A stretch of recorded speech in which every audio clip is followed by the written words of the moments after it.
Hey everybody, Cooper Lily 21 here, back with another Battlefield 4 video for you. It's been a while since I made a video, had a little sicknesses at home, me and the kids sick as we get through the rest of this winter here. I debated back and forth whether or not to do this video on the AWS. I knew something was going to be done. I knew DICE was going to do something about it, and the most recent server-side patch, I think, came out yesterday or the day before. The DICE did decide to end up nerfing the AWS, which, I mean, I think we all probably knew was coming just because so many people were crying foul about how it was overpowered and all that good stuff. But maybe I should have done the video a little bit earlier and sent it around to the good, fine people at DICE. And just to put this one man's opinion in, and that opinion is that the AWS was a very needed weapon for the support class. That's my opinion anyway. If you look at all the classes in the game, each one of them has what I would consider to be a powerful primary weapon. You know, the assault class has several, obviously. It always had in Battlefield 3, and it does again in Battlefield 4.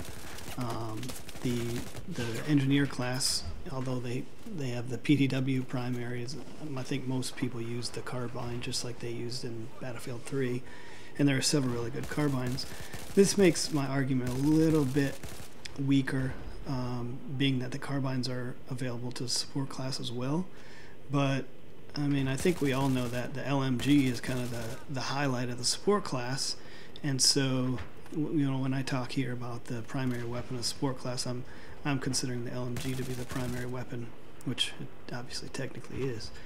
But you know, there are several good LMGs. The M249 is good. People like the MG4. The LSAT is good, or LSAT, whatever you want to call it. And you know, there are several good LMGs, but nothing that would, in my mind, stand out to be anything on par with the, you know, the superior primary weapons that the assault class and the engineer class have. For example, I leave the sniper class out because they have the carbines available, but also that, you know, bolt action and DMRs that snipers use are just so different.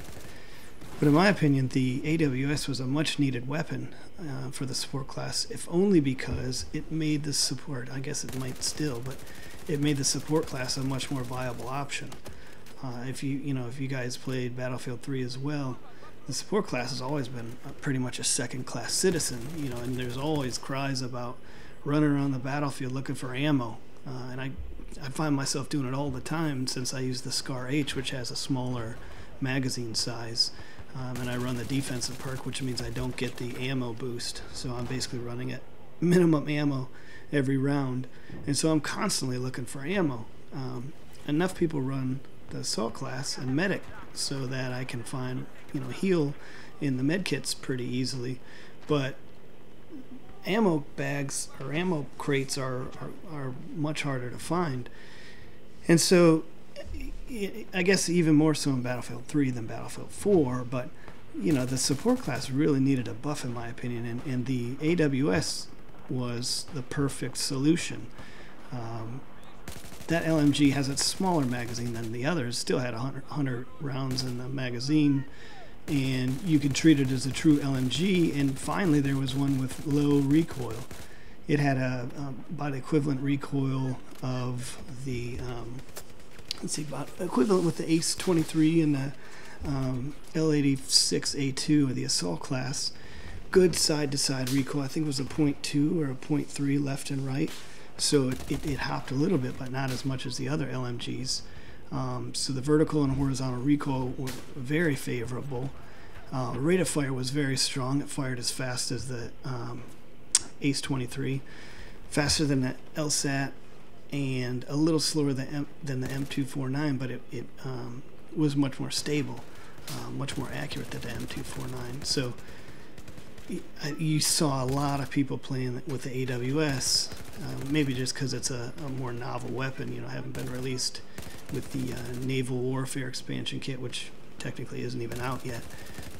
But you'll still see people playing with it, but I think there are going to be less now because it's going to be less accurate at long range, which it excelled at, and you can see in this video playing in the background, I got a lot of long-range kills with the tap fire. So I guess this video, the whole point of it is just to say, you know, DICE does a great job with their weapons and with their balancing, and they all seem like really great people. I follow several of them on Twitter, and they just seem like good people. But I think they made a mistake here in nerfing the AWS like they did a couple days ago. I think they made a great choice of introducing it to the game and making it very strong. Because in my opinion, every class needs at least one weapon that really shines above all the others, and which makes it on par with the other classes. And the AWS did that for the support class. The problem is, now that they nerfed it, I think the support class goes back to being a second-class citizen, a so-called second-class citizen, in which, other than being able to use the carbine, the primary weapon, the LMGs that they have to choose from just are not as good as the carbines you can choose from and the assault rifles that you can choose from. And that, I think that was a bad decision by DICE. Because God knows, anybody who runs assault class or engineer class, those ammo crates, those ammo boxes are like gold. Especially for engineers on open maps. You don't see a lot of support players running on the big open conquest maps, so you're constantly looking to refill your RPGs or, you know, anti-tank weapons. So, you know, I'm just a little disappointed in DICE, I guess. I'll still use AWS. I'll still use support class just because I like the gun. Like I said, the recoil is very favorable. The rate of fire is really good. I don't necessarily like the sound of it, and you can hear it in the background, but I still really enjoy the gun, and it gets even better once you're able to start unlocking things. Now I have the coyote sight, and the stubby grip is what you want to use with it. And I use the I think I use the flash suppressor with it, which is always good with LMG if you can control the recoil without any kind of muzzle attachment. But like I said, I just wish DICE would have done something differently. Maybe I should have released this earlier and sent it to all the you know, all the senior management at DICE and change their minds with my views, you know, because my views are so important. But but anyway, I just wanted to put up this message, or put up this video just to talk about the AWS a little bit. It was all the rage last week, and I had all kinds of cries about, you know, the AWS being overpowered and all that good stuff in the chat and the games I used it in. But I don't think we're going to be seeing that as much anymore, which is a shame. But anyway, that is my opinion on the AWS, in case anybody was interested. Thank you very much for listening to me, and I appreciate your support, upvotes and subscriptions, and sharing the video with friends if you want to.